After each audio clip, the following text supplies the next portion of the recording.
Je crois que la démocratie prime. Je crois qu'il appartient à chaque homme d'État à vouloir faire avancer la démocratie.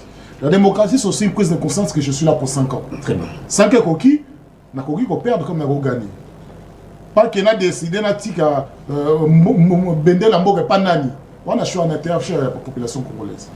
Pas haute, n'a qu'un été parce que non, on a 6 ans quitté. Non, on a 5 ans. 5 ans, on a pas bon la ligne à 5 ans. Et là, on a dans l'autre salité. Je rêverais d'un chef de l'État, Waouya, à salaire dans 2 millions de dollars, il y a 100 000 dollars. Mbongo ezo les canaba institution mboko ezo kena maboka ba congolais ba quitter ça. 20 000 dollars pour un député national à Saline. A mérité avec qui nani na médecin nani.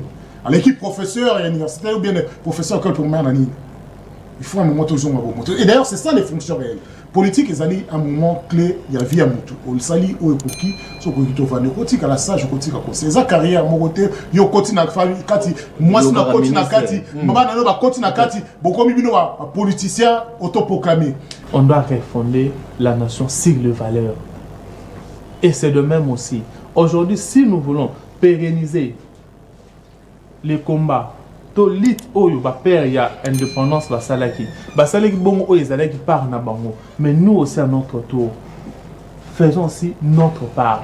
Nous devons fonder l'État sur de vraies valeurs et non sur les antivaleurs, le tribalisme, la corruption, les clientélismes, tout ça. On doit mettre ça de côté, mais fonder l'État sur la justice, sur l'équité. Et c'est alors que nous pouvons avancer. L'État puis aussi qu'on redorer mémoire. Il y a des kondo ou qui pour l'indépendance. C'est à nous la responsabilité. Donc, chers politiciens, jouer ce travail-là, il y a qu'on moraliser ou encore qu'on réveiller conscience. Ça ne concerne pas seulement l'union sacrée. Ça concerne la République et même les opposants. C'est-à-dire qu'il faut auditer le fichier électoral. Président Fayou, par respect. Ce qui président Moïse Katumbi a la même chose, il ne le fait pas en combat contre l'union sacrée. Il le fait pour la République. C'est ce que les gens doivent comprendre. Hier, j'étais dans un plateau, les gens croyaient qu'en étant membre communicateur de l'union sacrée, je vais condamner les propos de Cholé. Nous se disons, s'il le fait pour l'intérêt de la République, il y a de quoi balancer et voir si ça rencontre les calendriers, si ça rencontre pas, ça ne crée pas de retard dans le sens des avancées, on fera la volonté à peuple congolais. On est libre. Ils sont libres de mettre ça comme avis. Et là, il ne faudrait pas que le discours et que la naissance y a pour créer un climat de méfiance entre CENI et la population. C'est ce que moi je ne veux pas. Très bien. On a déjà avancé. C'est vrai que les 3 premiers cycles de Salakiwana. Non, ça dit c'est quand même évolutif. Okay. La dernière élection de Salakina, non, je pense, non. Si on compare à mon ami Balia Liboussouma, qui poussé le moins avec la machine à voter. Bien qu'ils aient contesté avec les mains par les gens, mais les gens se sont rendus compte que ça facilitait les choses. Donc, le souhait est que 4e organisation de l'élection de Salsa, la processus de Salsa, elle a mieux que les 3 précédentes élections les kaki. Donc moi je pense qu'en Congolais, je suis partant que avancer démocratique en termes de cycle électoral et connaître les problèmes en cours. Biso Tourubaki yango clairement. Ce n'est même pas ce qui a salité. C'est que Azali ko caché quelque chose dans quatre affiché. Donc on était tout accompagné pour te légitimer pouvoir où est déjà illégitime. Donc on accompagner pour te légitimer bango. Ce qui va auditer fichier wanate, nous on dépose pas. On reste dans la résistance. Mais, aussi, là, non? Mais le peuple va se prendre en charge. Le peuple va se prendre en charge. Parce que le peuple a la carte d'électeur. Je vous dis, le peuple, le peuple. Lipanda Mboka na biso Congo depuis 2 ans Milelo et ça dit 63 ans Talatina émission spéciale bomoko na ekolo oyo to sangisi ba congolais nyonso pour réfléchir Mboka na biso Congo après 63 ans d'indépendance. Est-ce que RDC ezali pays bébé to ezali déjà pays o ekoli na nyonso ezali koleka na kati ya Mboka na biso ni nezo sala keto décolleté na 63 ans mondele déjà kenda kala tikela biso politique tikela biso justice tikela biso nyonso. Est-ce que Mboka na biso ezali ko décolleté écolé pour na nini RDC zali pays oyo babengi yango ya bébé mwana moke to zali pays oyo déjà écoli na makanisi yango to réfléchir ensemble na banganga maele to zala bango na plateau bazali na ba parti politique bazali pe ba congolais autre sala analyse moko pour na kosunga ba congolais nyoso zotala biso awa na 24 communes ya ville Kinshasa na 26 provinces ya RDC mobimba et belé bozali kolanda biso na singa o babengi na Facebook pe na YouTube bozali kotala émission bomoko na ekolo merci na confiance bozali kosala biso na midi ya lelo tozali misa na plateau mais tozala 4 na bengisaki ba juriste banganga maele ba oyo bazape na ba tendance ya parti politique nazali na mwana mboka maître Eric Bisselo maître Eric Bisselo ye azali analyste politique et puis azali président ya parti politique consort et puis azali allié ya docteur Mukwenge oyo bazali na kati ya opposition républicain pour na kokabola makanisi na midi lelo mbote maître Eric Bisselo. Bonjour Ndeke Broad. Mbote na banyos bazali kolanda biso na nzela ya Bomoko Media. Na pesi mbote na mama oyo ba policier balinga ko enlever na mutuka Ketcha Rouge. Il a été sauvé grâce aux militaires. Na pesi mbote na ba avocat wa otokanga na ba journaliste parce que bakendaki dans un point de presse. Baye bake journée lelo eza journée ya mémoire ya bato nyonso au système oppressif azomeka ko kangisa munoko ko faire taire leurs droits. Donc journal lelo eza ya sembote ya fêtité parce que à ce jour violence sur territoire national est effectif, l'intégrité territoriale violée, les Congos massacrés, les Congos oubliés, les Congolais méprisés. Donc tous allés na prise de conscience lelo. On espère que aujourd'hui les alliés dernier 30 juin autour mona ba réalité autour mona lelo et que le prochain président qui arrivera à la République démocratique du Congo pour signer la même rigueur surtout par rapport à la constitution, par rapport aux protection des droits et des libertés, par rapport aussi au développement Yambo Cannabiso. Donc d'ici un an les choses nous voulons que Makambo ait changé. Tolingi Makambo ait changé, tozali pena mwana mboka maître Eric Bila. Maître Eric Bila et azali na kati ya union sacrée aye kokabola makanisi na ba Congolais nyonso mais azali na parti politique Sinarc oyo ezali kokamba pa mwana mboka kotanga autorité morale na bango mais na media lelo étant qui analyste politique pour na kokabola makanisi na 63 ans ya lipanda ya mboka na biso mbote maître Eric Bila. Mbote mingi ndeko, merci beaucoup pour l'invitation na yo. Mbote na ba téléspectateurs nous surtout et puis bonne fête commémorative il y a le 30 juin. 63 ans d'indépendance, c'est pas peu. Donc on appelle si ba bonne fête na ngai na ba Congolais nyonso de partout bazali na monde.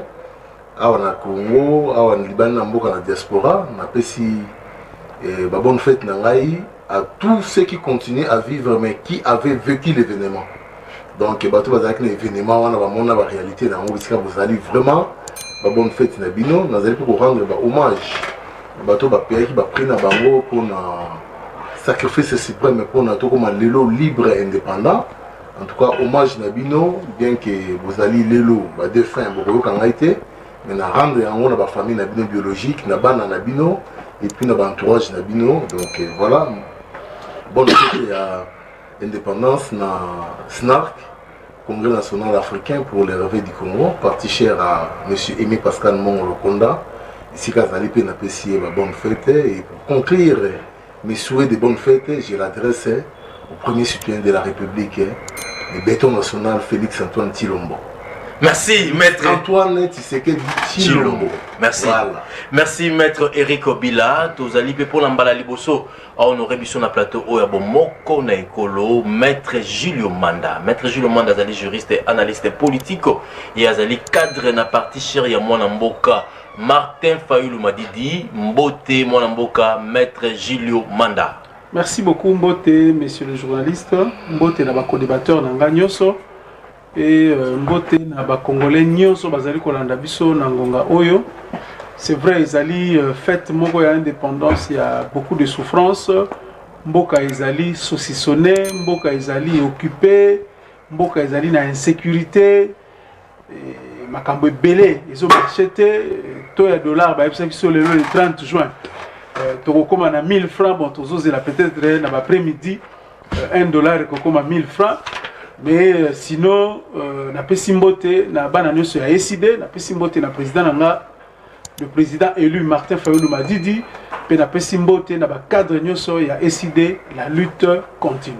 Merci, la lutte continue. On est allé maître Gilles Manda, tous allés pena mwana mboka Evariste Tshisekedi yazali parti orange yazali na kati nyo sacré yepe ayeko kabola makanisi na ba congolais nyonso na 63 ans indépendance ya mboka na biso mbote mwana mboka Eric Evariste Tshisekedi.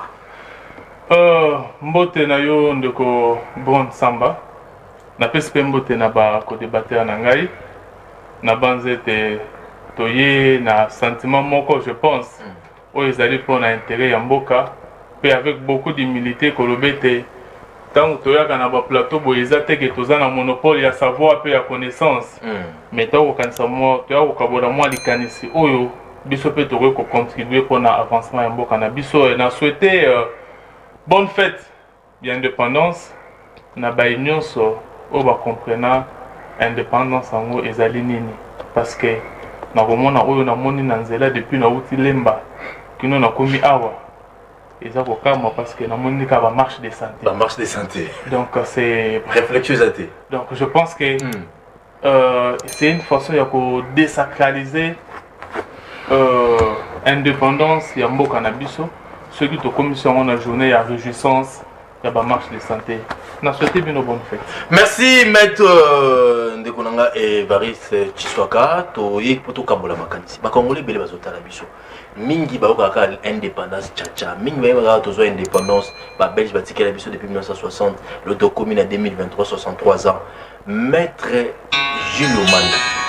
To simba nini na lipanda otozwa 63 ans après l'indépendance.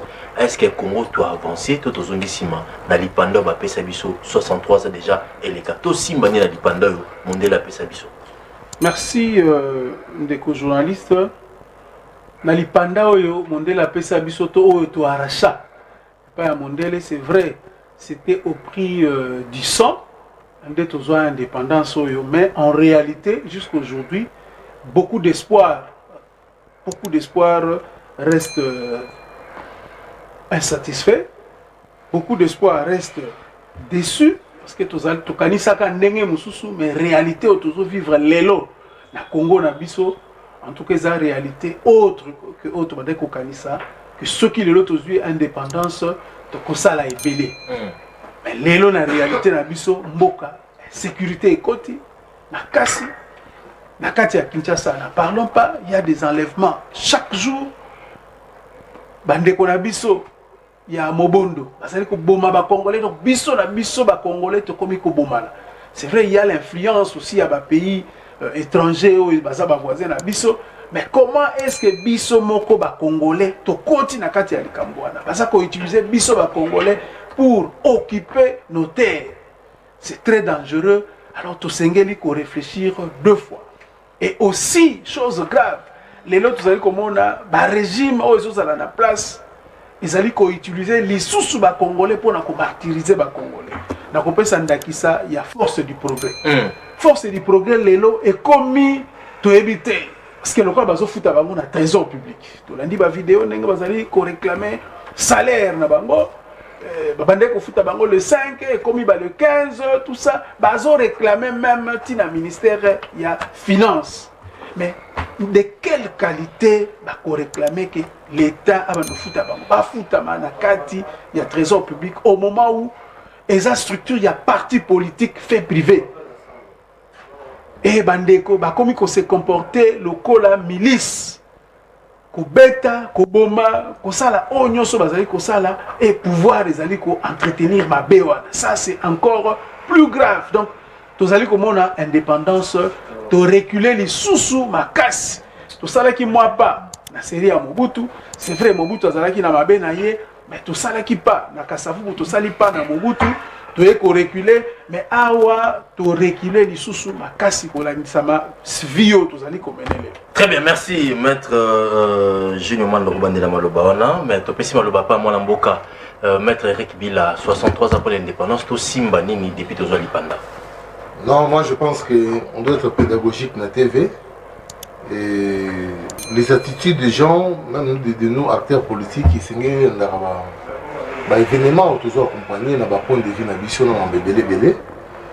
Et tout à l'heure, là, j'ai entendu mon frère de l'autre côté, un drapeau de la République, mais très pessimiste, dire que tout ce qu'il a constaté dans l'indépendance, c'est-à-dire la marche de santé, mais c'est pas un argument qui tient la route pour dire que ça casse la fête.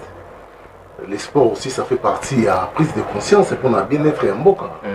Un pays, les gens, dans un pays sérieux, les gens doivent être sportifs, les gens doivent être travailleurs, c'est-à-dire en bonne santé.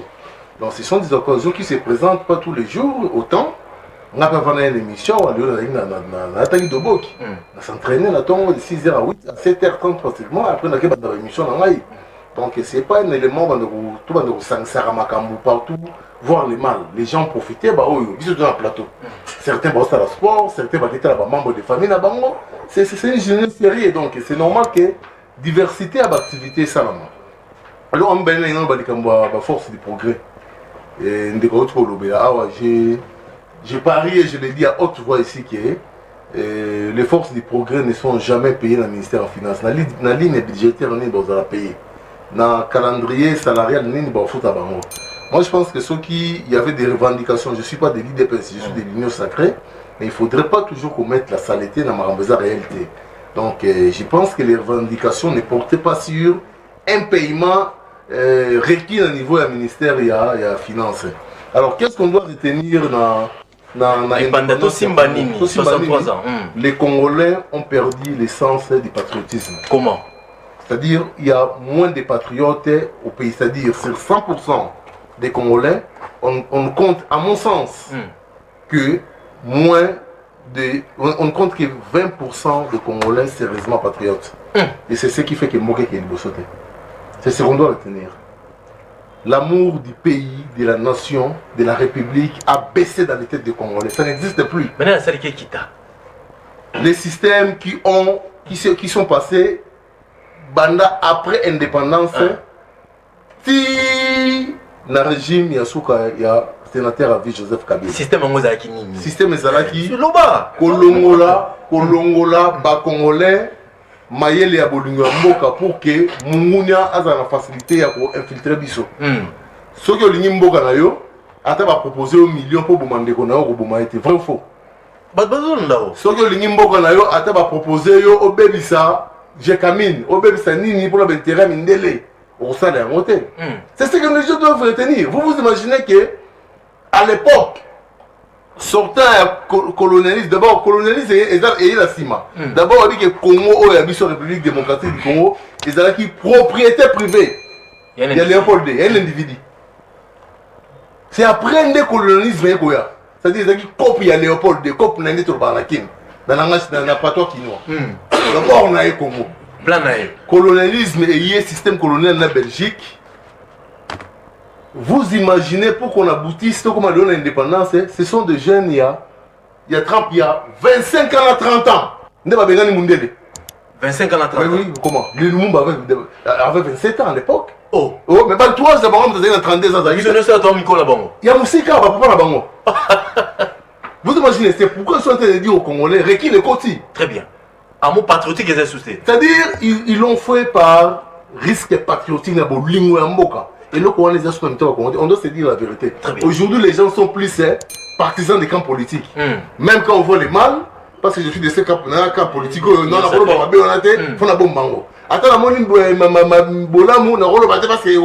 non. Moi, je vous dis toujours au début, nous sommes des l'union sacrée. On appelle le bleu, le rouge, le rouge. Et l'Okowana, nous avons bakonzambo omoni patriotisme bapelisaka yango na kati ya bato balamusaka yango baaktiva yango eza bango deja evandi eza lokwa pongi omeli biazepa oactive pongi pa ofase. C'est-à-dire que esengeli l'état atokise eloko na mitema bacongolais tomonaki yango na era Kabila de perawa alobi alatika tenue militaire abi que notre pays est agressé akende na nziri komisa bato ye moko les gens sont sortis d'eux-mêmes. Tu parles d'un tenue militaire, quasi. Non, c'est-à-dire le problème, j'ai illustré par Kabila le père pour dire que l'État, le pouvoir public doit motiver cela. On a conclu ce qu'on a si ça peut et Sengeli, dans les branches où les Congolais sont les plus écoutés, patriotisme est en ensemble. École. Le civisme est koufa. Civisme est koufa. Je vous le dis, ministre Tony Mwabozo Landangaï. Zongisa enseignement et civisme sérieusement à l'école. L'on est sur l'informatique ou non. Nous avons l'informatique parce qu'on a l'éducation. Très bien. Au lieu de mettre la machine, mais l'éducation zéro. Il y a des choses tout ça, la concurrence avec l'éducation. C'est-à-dire que dans le quartier, donc qui est l'enfant le plus éduqué à quartier? Vrai ou faux? Osons respecter papa et Mouninga. Le coup, la papa na yo. Et puis, au salut, ma belle papa Mouninga betio. Papa blanc le vélo. Et la chose, c'est papa. Au lieu de nous avons fait ça, Mkolombo, tu me dis, tu es sur la monde, tu es faire ça bon appétit. Mais ce n'est pas le cas aujourd'hui, moi, je suis dans mes petits choses. Viens, on a dit. Donc, ça dit bon appétit, viens, on a dit. Ça dit, et l'autre, on a fait zone dans la mytho congolais. Patriotisme. Deuxième, l'autre, on va bon ça. Communication, médias. Ils ont la base, il y a faiblesse à patriotisme. Merci. Nos chaînes de télévision que nous avons ici. Et Baby Sibé, le Mbisi, l'autre Makassi. Ok. Vous souvenez une chaîne du matin au soir, ils ont Maboke, Gag et Sili, film en Niger, Sili. Bah, pour ma culture, ma vie. Billetté de faux, des ministres. Il y a pas si non, c'est Sili. Bah, ils ont sur la film. Non. Nous, quand on grandissait, on se souvient des émissions qui sont bazar. Bah, génie en herbe. Génie en herbe. Bon, là, ça nous dit non, Mboka Balinga. Très bien. Ministre Mouya, Patrick Mouya, tu es mon frère. Et je te dis que tu es en train de faucher dans ces domaines-là. Tu en as l'impérium. Imposé aux chaînes des émissions patriotiques. Trump a Aérobi, chaîne Nyon sur les Ghana Congo, de 10h à 12h, comme les enfants sont à la maison. Mettez des émissions patriotiques, des enseignements patriotiques. Imposez cela dans les églises. Au lieu que nous venons toujours que non, Jésus Zoya, ou Kende Pote, ou Salaboé. Dites à ces cultes-là, l'église catholique, so Bataille Bino Matthieu 7. Tina Rome, Bataille Matthieu 7. Chine, Matthieu 7. Dites à ces églises-là, faites un programme, c'est comme ça qu'on gère les gens. Merci. Dans le culte, il doit y avoir un espace pour là-bas, enseignement patriotique. Mais là, on a ça. 3 minutes et coquille. Autisme. N'habitez ceux qui sont dans l'apanage du ministre de la jeunesse, ceux qui sont dans l'apanage du ministre de sport et loisirs, Tonini. Mais branche wana scoutisme fait comment officiel na mboka. Merci. Parce que ça permet à nos enfants d'avoir le patriotisme. Merci maître Eric Bisselo, maître Eric Bila. Alors biponae manque à mon patriotique ezana mboka 63 ans après bolingo Congo ezate to teki Congo na bapaya. To teki Congo so da Atalia to moni ba supermarché ka bapaya. Ba pande bazo ba marché bazo konde bolingo ya Congo ezalité to zali côté Kamboka. Maître Eric Bisselo, vous allez président parti politique, vous allez allier il y a docteur Denis Mukwege, to Simbani ni 63 après dipanda mboka na biso. Et c'est vous allez kozonga simato vous allez kokenda liboso kolonisa maloba maître Eric Bilalobi. Nazali pe na kati ya ACRC, Alliance des citoyens engagés pour la République et le changement. Donc vous allez kobelela ba bilenge, ba maman, ba jeune, ba tike na ba politicien mboko te à venir na bango parce que ba faillir ba la kisi en compétence en capacité totale. Très bien. Naza à peu près d'accord à 90% de konanga lobby. 90%. Deux choses qui sont très capitales. À ce qui c'est chronologie dans un régime précédent, mais bah reproche ne ça les un régime actuel. Donc quel paradoxe.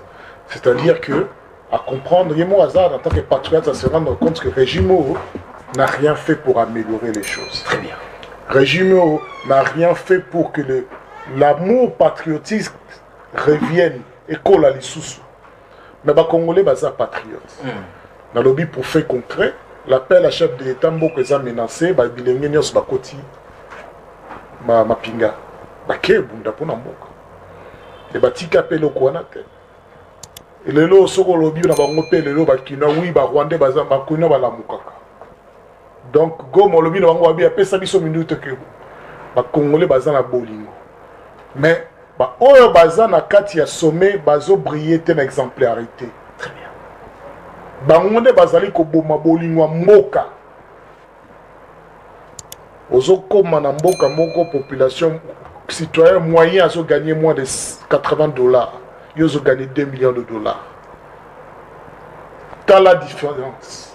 T'as la distance.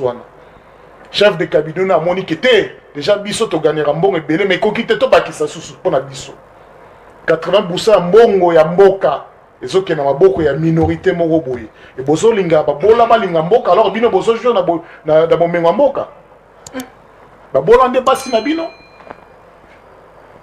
biso de ba baba na bino bazoba na bino tota la bino jeune seul kendaki kokufa na 91 awa contre Mobutu bazali famille o bazala pouvoir bazali bana na bango non bolingo ane sali bilenge babundela toujours mboko bazo continuer obunda bon mais botinda bango te bakende kufa na buzoba na bino la bino bozala ba mengo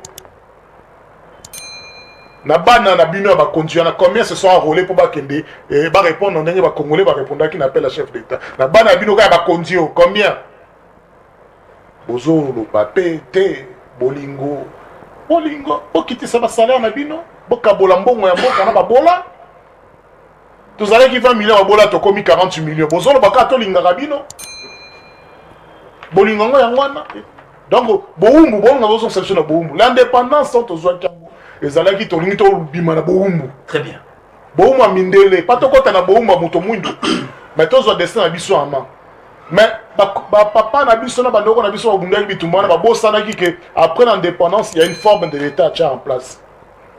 Il y a la démocratie qui n'est pas du tout pareille à l'indépendance. Yango tozo tepa lelo bazo beta biso histoire de démocratie état de droit bayebi nango définition nango bayebi yango te dans un moko na bino na plateau na bino at hein chef à parti politique pesa la définition de démocratie ah suka tozo ngo te démocratie à pamba lelo exemplarité zali au kota que la cité otanga te moko komi no mkonzi balobi nde exemplarité yango wana siko mutu azwa bwani ya wana te okopesa nini okotransmettre nini bino bozo considérer que l'éducation ezali kongo apete mundela loba si l'éducation coûte cher et ça l'ignorance omona yango to vivre bango na régime passé ndenge muzo ke muta sa biso kindumba na chong mobimba boulevard mabengo kimbuta ya baba ya kidumba voilà patriotisme ba konja mboka yango peut tozomona ndeko aza na raison. Et ça jour il y a marche de santé hein? Oh yo peut c'est raison. Ah ça a raison. Mais mettre baiser dans le monde normal. Pas jeune wana pourtant ba aussi ça va kende comme la masanga na babat. OK. Bosoto bimana moi ça libala kela la na moi si ya collègue na musalat. Tozo perpétuer bosoto bosala tous les samedis. Qu'est-ce qui a déceptionné na obasala tous les samedis? Non. Journée de réflexion. Bon là qui ça m'a na bino bo réfléchir mais to komi wapi d'indépendance en.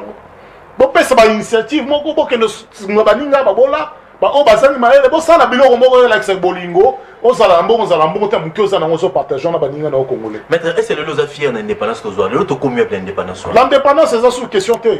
To longa yango to zo yango eza biso. Tous les Congolais se sont appropriés. Maintenant bitumba zali ya démocratie dans l'état de droit. Mais chef mon côté c'est la démocratie wana tang ba to zo ngote ba moni que tellement ba o bazali ko diriger biso après l'indépendance. Tellement bazalaki na ignorance wana parce que classe ta bango pezalaki muke tala ndenge ngubuta ye kozwa bango nyonso maboko ngubuta landika ndenge bando kosa ye atika na bokonzi ako dictature tant que les 13 parlementaires sont venus autre kota na multipartisme na multipartisme concept à démocratie pezalaki te eliko lo barato na ba parti belé. Dans la partie de l'État, si vous avez le pouvoir pour continuer à diriger la majorité. Et c'est là qui démocratie. L'idée de la démocratie est là qui est. C'est le combat de la démocratie, c'est la souveraineté populaire. Souveraineté directe, on a beau solo wana. Non, il y a qui me tue par terre. Non, un père aux olias gâteaux, il y a un bout aux olias mobiles, il y a un gâteau. Toko tatolia. Toko tatolia. Les lots, il y a des concept à l'état de droit comme si tu as bololé, les lots, tout le temps, il y a l'état de droit, le lobby, bozo ke kanga muto azo sala point de presse, un avocat qui fait un point de presse, na ba journaliste bukangi bango pas militaire. Et bon ndo beta bango kaka wana. Bon expliquer nga l'état de droit nini, na quel bouku ya mboko yo et comment mi bongo. Ba militaire. Osoki ba militaire, bu kondi na bango a éviter que baso ke de sala buloko wana, c'est que ça encore plus grave. Très bien. De kalobi ngo bosolo. Soki te bundaki poto koma kelelo yo ba militaire ba qu'on lever yo moi sur tamboula ba policier ba que ne qu'on lever ba na kelasi ba c'est que quelque chose ne va pas tobundi mpo nango te tobundi mpona bakosa biso pe te oyo barafaillir oyo baéchoué batika mboka batika mapinga balongwa bakende susi na biso nde yango wana etokobunda mpo na yango c'est-à-dire que première révolution ezalaki indépendance deuxième révolution ezali démocratie oyo tozali kobundela. Merci maître Eric Bisselo. 63 ans après l'indépendance tosimba nini na Congo na biso. Est-ce que l'indépendance on tosala yango malamu? Est-ce que tozali na esengo kozala indépendant? Est-ce que le loba retomber na ngo ezali nini? 63 ans après l'indépendance ya mboka na biso tosimba nini biso ba congolais. Evariste Tshisekedi ozali na kati ya union sacrée na parti orange lelo 63 ans tosimba nini na l'indépendance tozwa na mboka na biso Congo. Okinde bandeko balobia. Merci ndeko Brown. Nayoki ndenge bandeko balobi kasi natangaki mpe minute bandeko balobi yo namonte 3 minutes 3 minutes nga na tie kono na respecté 4 minutes 55 secondes on mettre 3 minutes on va battre matabis na battre bon d'abord ndeko na ngai azan ndeko na nga mais naboyi bandeko basala marche de santé te tosalaka yango ba samedi tosalaka yango même chaque jour ngana kima bambango na tongo nyonso pour na moi condition physique mais seulement on a constaté lelo j'ai dit les constats depuis na uti lemba tina lemba na ye na koti baramoto na ye na bimi boulevard tina komi na kitambo na komi awa. Donc, ils ont la journée internationale, non, journée nationale de la marche des santé. Il y a RDC. Il y a RDC. Or, vous l'avez évoqué ici, mon cher ami. Lumumba n'avait que 27 ans. Or, tant qu'on a conscience, il y a une indépendance. Est-ce que ici, sur ce plateau, on a des bangs à yoté, mais c'est juste que Bandeko la marche des santé. Est-ce qu'ils ont cette conscience-là aujourd'hui? Parce que les ne marche pas pour donc pour la journée à 30 jours de divertissement. Mais c'est un peu le bayango. Et ça qui n'a pas la conscientisation. Vous avez parlé d'un éveil à conscience. Vous savez quand nous parlons des choses oyo, l'indépendance ya Congo, l'union sacrée, la paix à la opposition. Nous avons un bien en commun c'est la RDC. Très bien. À un moment donné, quand nous parlons de la RDC, et c'est tout le monde a une casquette sur le parti politique. Être au centre pour réfléchir. Parce que le mal aujourd'hui aussi, c'est quoi? Nous avons cette indépendance que je vais revenir à fond pour nous colomber un peu moi. C'est la tanaï. Nous avons cette indépendance au Toloba. Mais pourquoi aussi nous ne vivons pas vraiment cette indépendance? C'est pourquoi? Parce que Bissomoko, Tozali, qu'on se faire sous-traiter intellectuellement. Donc, comme on a quelqu'un qui vient sur le plateau, mais il réfléchit par procuration. Donc, il ne va pas aller au-delà de Oba et ce qui est à l'Oba. Attention, à retour, n'a pas mon tourné au web, ça n'a pas ce que les Andengwana. À Kenazo, on a des conangate, mais la majorité va communiquer parce que va communiquer, n'a pas le rôle appelé par monsieur Bédou. Et comme on a un mot facile, bon. Mais seulement, je voulais revenir au moins à l'indépendance Nabiso. Ndeko Brown. Vous savez, je ne suis pas ici en train de critiquer le père de l'indépendance qui ont bâti un grand travail, mais je pense que cette indépendance a été mal négociée. Permettez-moi de dire ça. Ah, ouais. Lumumba. Ouais. Vous savez, le père de l'indépendance, concept même, il y a indépendance.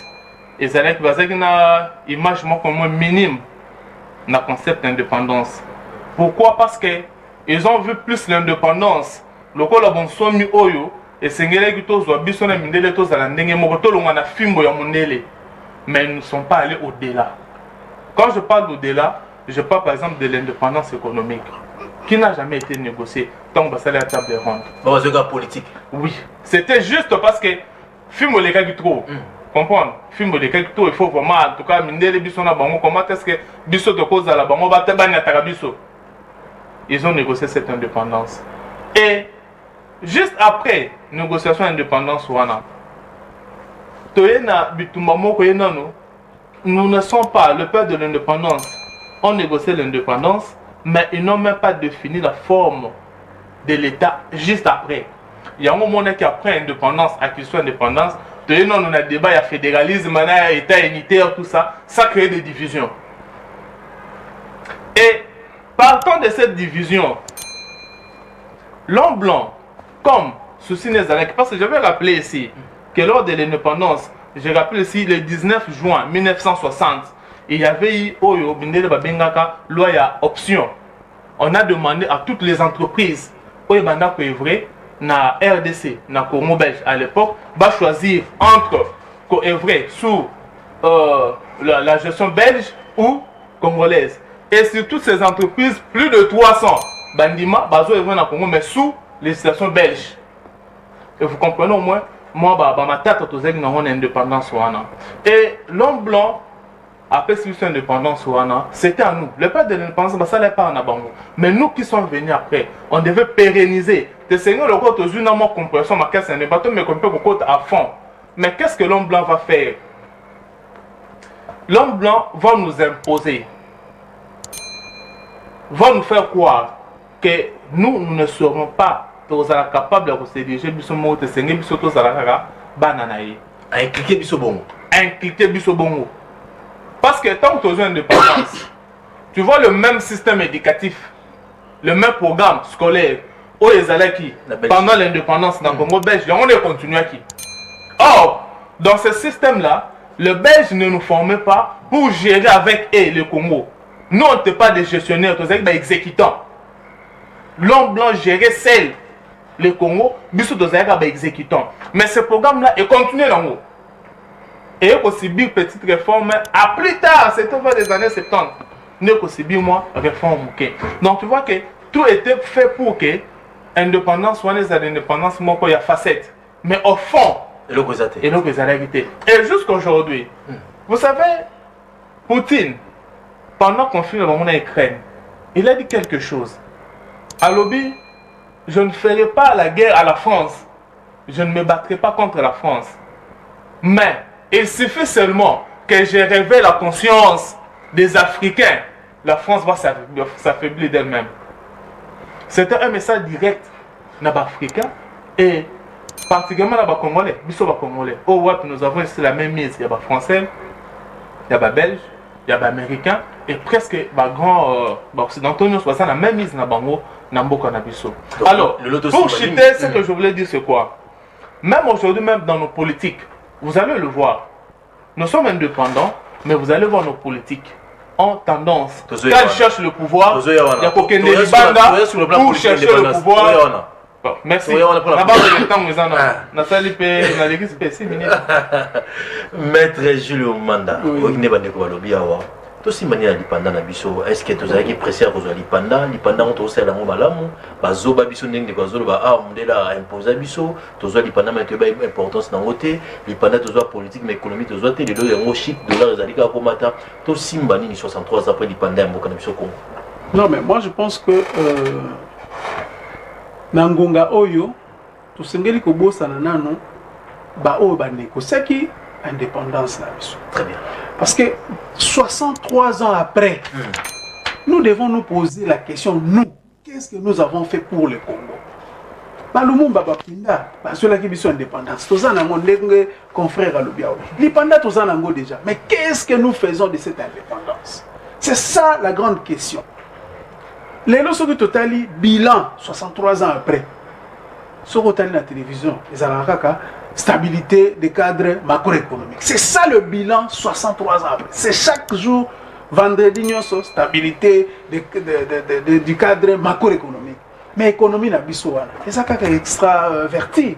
Libanda. Tous produire le côté. Et tant que tu produis le côté, tu peux dépendre de Libanda et nous ne serons pas véritablement indépendants.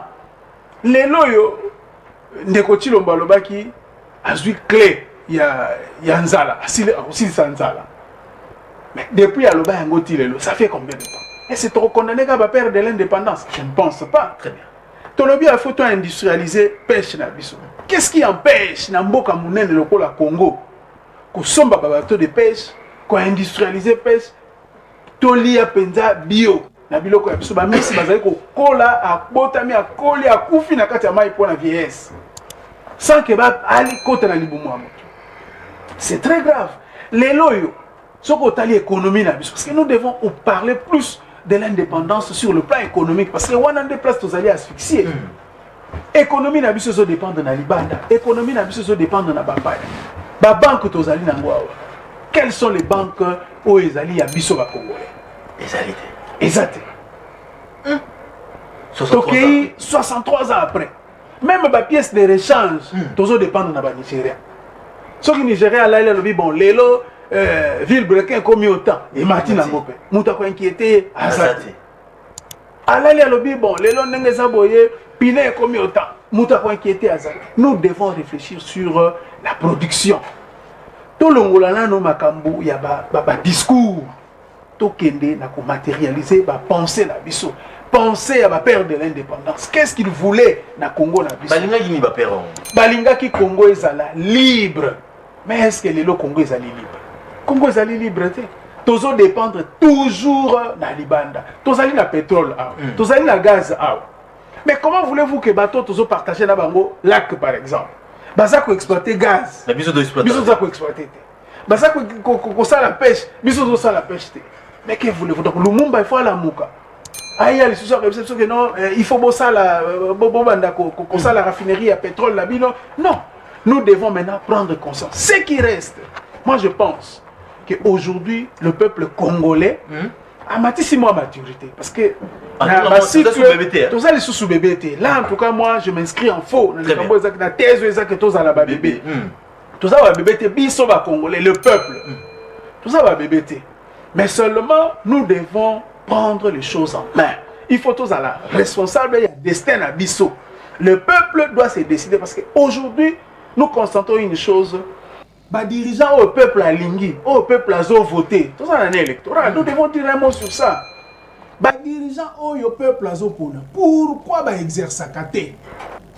Ça aussi, nous devons nous le dire. Parce que ceux qui mais justement, mais pourquoi est-ce que ceux qui élection et salami, contestation et zozal. Élection et salami. Non, mais partout dans le monde, c'est faux. Parce que élection et salami de manière inclusive, démocratique, transparente et apaisée, trouble. Mais ceux qui j'ai à cache les alliés et que Tolingite fichier électoral, c'est que ça cache quelque chose. Ceux qui vont attaquer c'est le gouvernement qui nous répond. Ça aussi, ça prouve à suffisance que l'indépendance, même c'est ni on a fait exacter. Donc nous devons prendre les choses en main. Le peuple doit se révolter, doit se prendre en charge. Peuple faut attendre. Net na makpona me okosala. Tozali libre ya kopona ba dirigeant oyo biso tolingi. Et c'est ni faut proclamer résultat est le vrai. Il y a un peuple à Poni. Et ça a été au Poni, ndeko fulani, mais bah imposer parce qu'il faut tout ça la solution à l'africaine, tout ça. Pourquoi seulement solution à l'africaine au moment où le peuple a confiance dans Moutou Songolo, dans Moutou Pakala. Donc nous devons aussi éduquer le peuple. C'est que le peuple aille baké solo tant on a Poni moto ngai, tant on a Poni ba o bako diriger ngai pendant 5 ans, seni cour constitutionnelle. Si elle a un gabaye, on a un poni, parce qu'elle n'a pas si bango confiance. C'est juste 5 ans. On a 5 ans, ils ont 50 ans, mais les autres, combien de 5 ans, ils ont 5 ans. Au tali 5 ans, on va diriger. Ceux qui 5 ans est coquille. Ah, Basali Mabe, Dengue, on va diriger sur le bilan, ils ont vraiment mitigé. Ah, le quoi Basali Mabe, et c'est comme ça que les pays sont développés. Parce que Makanisi, ce que les Kanisi, il y a des moko, et tu vas te bazali, si tu vas diriger. Bango est la jouissance, fête, détournement, tout ça. Mais ce que tu peux faire sous 5 ans, tu vas sur le plateau 64 ans après pour dire que le monde a négocié comme Mabe. Tel a négocié comme Mabe. D'où c'est le moment, peuple a joué Makambonaye à main. Très bien. Voilà. Merci. Maître Rick Bila, 63 ans après l'indépendance, est-ce que le politique qui a Congo a évolué tout aux Ongisima? Tout ça, comment la partie politique est belée. Le London de Kolobi, Azali Kotam, on a monté la moni, tu es belé, tu vas pour le bilonga batou. dirigeants politiques, est-ce qu'il y a une maturité sur le plan politique? Il y a beaucoup de 63 ans après l'indépendance. Moi, en Congo, à Colina, au Italie politique, tout le monde a causé na makambo Italie politique, dans beaucoup de 63 ans après l'indépendance, politique en beaucoup de est avancée. Ouais, on ça va rectificatif mi balai avant de faire sa réponse à la question. On a répondu le pays. La téléspectateurs aux élus représentés au travers de la mission. Donc, les Cambouya marche de santé, c'est de très bas étages. Hein? Moi-même, tel que je suis là, j'ai fait le sport le matin. Aujourd'hui, là, maintenant, je suis dans un plateau de télé. C'est-à-dire, il ne faut pas qu'on allait amener ça dans la connotation moroboué. Qui vous dit qu'ils vont finir leur journée dans la bar? D'abord, c'est un manquement à l'endroit où il va se réjouir. C'est une journée fériée, tout le monde est libre de la gérer comme il veut. Être solidaire aux questions de la République et nous le battre au la sport, au la marche de santé. Dire aux gens que non, ils vont aller finir ça dans la bar, mais ça c'est méchant à l'endroit des gens. Certains de vos frères sont aussi dans ces groupes-là. Laissez les gens vivre librement, ils sont dans leur pays. Ils choqués, hein? Non, c'est pas. Police c'est trop fort comme mot, mais c'est pas cohérent de tenir un raisonnement comme ça. Chacun est libre de la gestion de son temps. Par rapport, il y a un gérer l'indépendance. Qui vous dit que tous finiront? Moi j'ai des gens, par exemple, au marché Sikoyo, ils vont finir la concert à Oazé Kwalelo. D'autres vont finir dans le regroupement politique. La marche à la parti politique et salami. Donc à la télé, il ne faut pas. Moi j'ai fait les sports le matin. Là maintenant, j'ai fait les sports le matin. Là je suis en train de communiquer à la télé.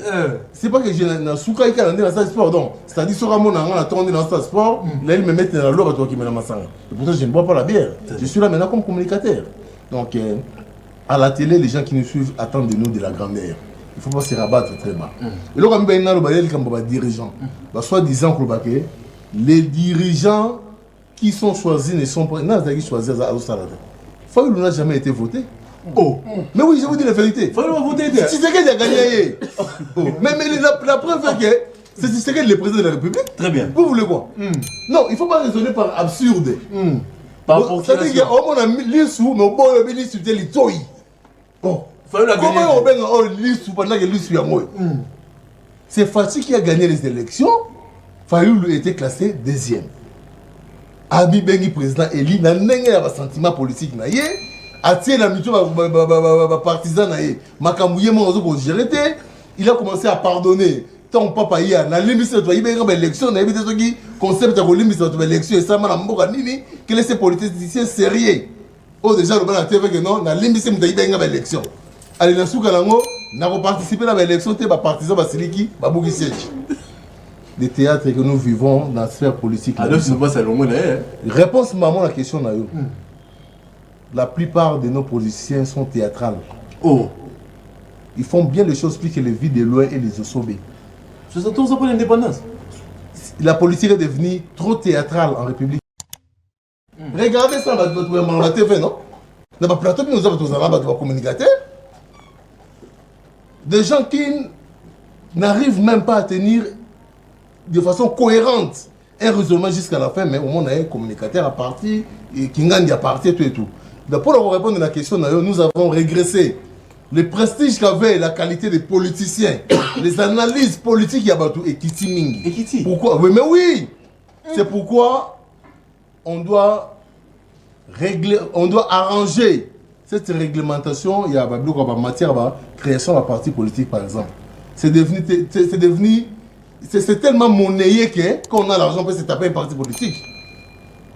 Vous imaginez dans les pays, sur les 900 partis politiques qu'on compte aujourd'hui en République démocratique du Congo, 910, hein? 900, merci pour les compléments. 910 partis politiques, il n'y a même pas, il y a pas plus de 10 partis sociétaires. Les partis sociétaires sont dans la France, vous êtes des partis politiques, mais vous avez des branches commerciales, des branches politiques qui travaillent pour le bien de la République.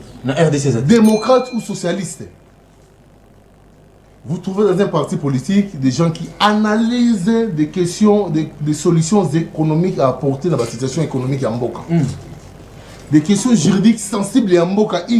C'est-à-dire des branches comme ça.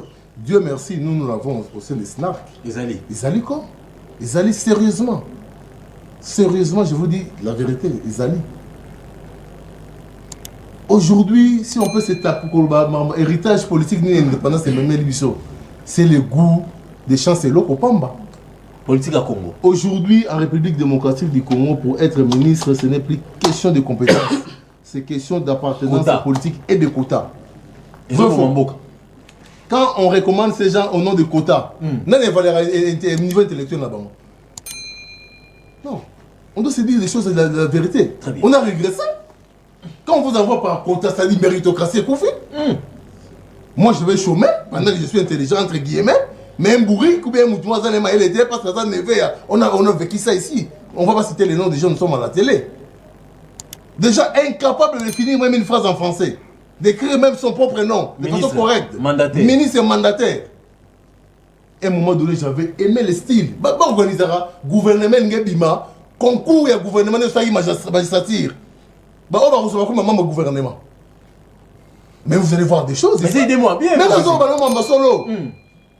C'est-à-dire gouvernement Ngébima, mais concours dans la province. On va retenir les 24 premiers.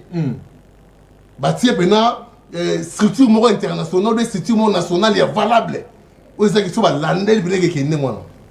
Moi je vous dis, je vous mens pas. Allez vérifier sur Google. J'étais les lauréats de tous les avocats au Basaki Sénat Baron Matétina 2008. Mon nom c'est Bilambadou Eric. Vérifiez sur internet. 74%. Lauréat. Attends, échantillon à Biko, ok, non, Bimagi lauréat, Batamaye. Pour ma frère, déjà, Batamaye, c'est Batamaye. Si Bimagi là-bas, attends, Bik, il n'y a pas de maître, soit Biko, les premiers. Je ne suis pas en train de condamner la corporation, les barreaux, non. C'est une façon de dire que les méritants doivent occuper les postes essentiels de la République. Au moins, nous sommes mérités locaux. À ça que l'on a conscience. Dans 73, la politique est succès aussi. Nous sommes en retard, en retard. L'homme politique congolais n'a pas évolué. Dans 910 partis, on est dans ensemble. Vous avez une politicien? La politique, la conviction. La conviction, nini. Même dans la conscience, on n'est pas allié à docteur Moukoum, ils ont été. Non, le problème de la politique, elle est dynamique. Politique, elle est dynamique. Dynamisme, la politique, on va faire la l'idéologie. L'idéologie reste les mêmes. Les dynamismes, c'est par rapport à l'idéologie. Sont les lots, ensemble, comme pour rencontrer l'idéologie politique à Snark. Bien qu'on soit pas même tout ça quand politique monte, on marche ensemble. C'est comme ça la politique.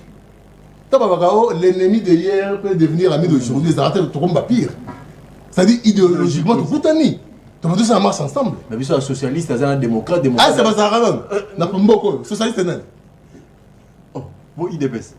Je suis en train de vous dire. Bazara, la société. C'est-à-dire que quand je vous je suis en train de vous dire qu'il y a eu un recul très avancé. Très bien. Dans les chefs Yaba, soi-disant politiciens, que nous avons. Merci. Donc, pour conclure, l'indépendance, sur le plan politique, n'a pas produit des effets bons pour la République, parce que le prestige de la politique a diminué avec les systèmes qu'on a connus. Avec Mobutu, c'était son clan, intelligent ou pas, parce que vous êtes Rwandais, vous occupez. Avec Kabila. Kabila, le père, ailleurs, il nous amène tout ce qu'on a vécu aujourd'hui, c'est lui. Il nous amène ses amis des forêts. Parce qu'on est ensemble, tout le monde ensemble, tout le monde ensemble, tout le monde ensemble. Le mot qu'on appelle les fils ailleurs, Akuti ailleurs habité dans le Banda, Wapi, Nakosukisa, Wapi. Au pays des aveugles. Totalement roi. Le régime aussi. Le régime, c'est maintenant que la fonction des politiciens est comme zone de la place. Comment zone là? Oui. La régime. Non, je suis en train de vous dire. Ça peut faire semblant de faire rire. Oui. Je vous dis la vérité. C'est à peine que nous commençons déjà avec ces régimes, avec l'avènement Fathi au pouvoir, à déceler tous les aventuriers. Les premiers, je ne cite pas son nom, mais les théâtres, on les vit sous toutes les formes.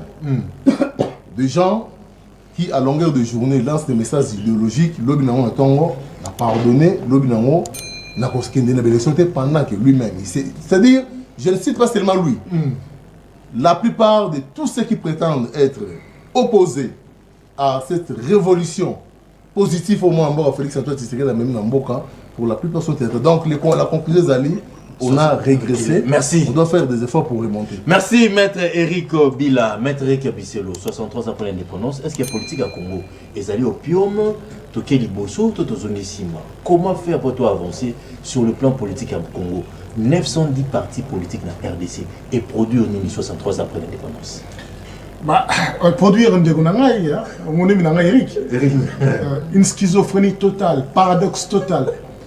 Abandi analyse n'a toutes les vérités, qui incluait même le régime actuel. Mais Nasuka, parce que c'est un communicateur à union sacrée. Non. Élément dans le monde ici. Décadence, il y a politicien. Tout le monde va fils communicateur de leçons. Tout le monde a Kabouya, sans aucune compétence. Il est très intelligent. Voilà. Oui. Très. Oui.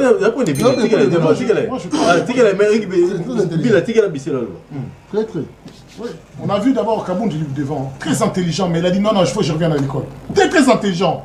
Il est revenu dans les niveaux même plus bas que lui, pour apprendre d'abord, mais très intelligent. Plus bas que moi, c'est-à-dire il n'était pas avocat, ce que je sache. Oui. Merci. Donc, très intelligent. Pour lui, c'est ça l'intelligence. On peut venir sans avoir de bagages intellectuels, exercer des fonctions où on n'a aucune maîtrise, très intelligent. Mais en même temps, il demande un concours. Il dit que tout va bien, le régime est en train d'encadrer les choses. On était à 500 partis politiques, on en est à 910. 400 partis, qui s'appelle Tshisekedi. C'est quoi la vision? Quelle idéologie? Mais ces partis-là appartiennent à la même mouvance. Et là, il dit c'est un progrès. C'est un progrès. Quel paradoxe. Le gouvernement dont il dit que nous, on a choisi des gens qui ne sont pas compétents. Oui, c'est ce régime qui a choisi des gens dont la majorité sont compétents. Ils sont choisis en fonction de leur ethnie, de leur appartenance, de leur amitié. Sous Mobutu, Tshisekedi a travaillé sous Mobutu. Oh. Et il était une bandée. Et tiens, Tshisekedi a travaillé. Ça sont des exemples. Ou bien il y a Mobutu, mais pourtant je pense en termes d'âge, tu as quand même un peu de notion, il y a gestion Mobutu. Je connais sérieusement. Mobutu avait au moins la particularité de toutes les ethnies indifféremment. Osa compétent, osa Congo, alors le Congo s'en a quelque chose na entreprise ya l'état moko songolo na kasa iso liwa bipo sala musala na yo. Aso qui peut kolo nota. Na ba discours na ba fait na lobe na ngoti. Tant à loba même appelle sa promotion, tu sais qu'elle dit petit papa tu sais qu'elle dit promotion. Ba lobe otie mulu ba na pona ni na yebo melombo kazebo alobi na bango boyi. Tant à koya a prêté serment, ceux qui n'ont prêté serment là, président populaire pour la nation. Voilà mon tour à Zomona qui non, ngai na zo assemblée unité. L'autre zo vivre. Mais c'est paradoxal na onde qu'on a lobby. Mais ça passe que ça défenseur union sacrée. Ça passe parce que en fait, ils se rendent compte que rien ne va. La dégradance, elle est là, peine totale, continuellement. On voit l'insécurité miner notre société. On voit banaliser la mort d'un citoyen congolais dans les rues où l'armée et la sécurité, la police est censée garantir la sécurité. On voit des policiers se transformer en criminels. On voit des militaires brader leur uniforme en effet pour recevoir mon solo, pour lire parce que le pouvoir politique est appauvri. Pour les politiciens, il y a toujours bon les alliés. Mais pour les bateaux, ils ont mapinga ou bazo koufre la mboka bon les alliés. Très bien. Pour les infirmiers, les médecins bon les alliés. Pour les professeurs, bon les alliés. Mais les politiciens, ils ont mon andeng mamboso bakabara mambo. Tous ont mon amour. Tous ont mon andeng ils ont ce que le stade qu'on dépasse mambo pour na to éviter fusionner. Donc avancé. Ils ont mis si mal le bakangout. Le problème, il faut comprendre, le bizarre est solo. Mais sauf que l'Alini Abimi Sanakati solo ana gestion de bango calamiteuse qui ont participé grandement à un recul démocratique. Naouti Kolobana Bino Kelobi Bakangi avocat, Bakangi journaliste parce que dans le salle de l'auteur, Bazoya Koba Pesa point de presse. Az avocat, Ameka ko trouver les éléments mon ko ya droit ezo ko justifier actuellement. Az avocat mune mais na lobi ngoti. Lauréat. Na boanu asa na mapesa biso wana pratique nini ya démocratie, il y a liberté, il y a expression, il y a souveraineté, ça, on a un cas de Bosolo. Exact. Exact. Nazo capable mingi na motema parce que non seulement exact mais tu peux pas se tozo kendete. Sans idéologie, sans sa parti politique avait déclaré nous soutenons un chef d'État. Sans idéologie. Même pas un débat d'idées. Même pas une contradiction. Ils ont rédigé une charte que le chef d'État n'a jamais lu. Attends, Félix c'est qu'il a l'ingano autant raté. Il a liberté dérapage, je pense que je ne crois pas que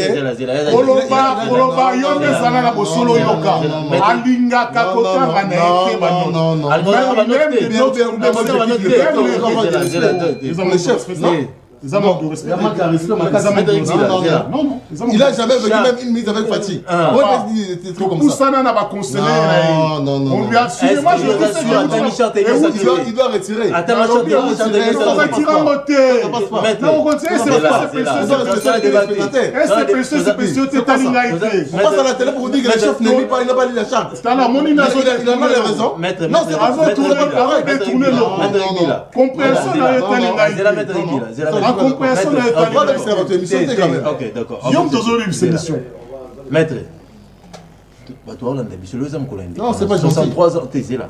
63 ans après les après tout, c'est un homme comme nous. Ça, la constant et un beau cannabis. Est-ce que RDC a avancé sur le plan politique, économie, social, tout sur tous les plans? Après ça, liberté d'expression, mais ah bah fingarati. Tout le monde bête pour cela, mon compte passé. Yozo Lobani, 63 ans après les débats politiques en Boka a avancé. Charte union sacrée, Yotan.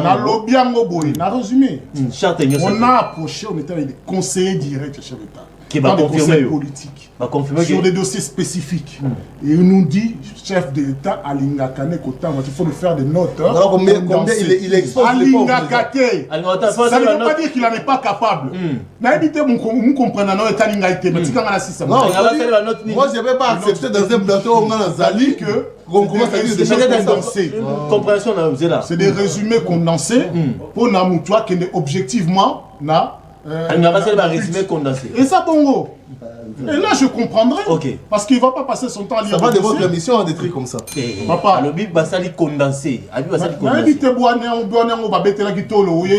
c'est-à-dire que quand vous dites des choses.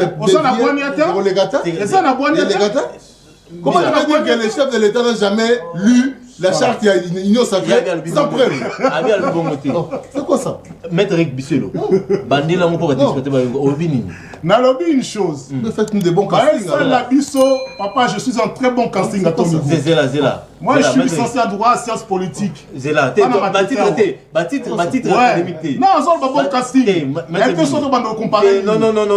Je suis vraiment à très très bon niveau. Je peux dire à une prétention que dans nos lauréats, ça ne m'impressionne ni de haut ni de bas. Non, tout est dans le débat bon côté. Mais me manque pas de respect, je suis capable de t'en manquer sans être vulgaire. Non, pas comme ça. Je suis très bien éduqué, mais reste à ta position, je reste à la mienne.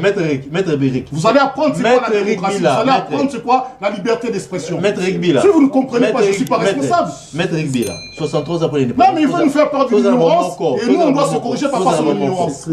Non. Maître Rigbila, tu as la bonne moko. Tu sais que tu bengi bino awa, pour tu réfléchir pour l'ambo cannabis. 63 après l'indépendance. Toi avancé tu as asimati. Ezali débat, analyse, débat politique na linga dans la proposition. Tu sais l'ambo cannabis au Congo.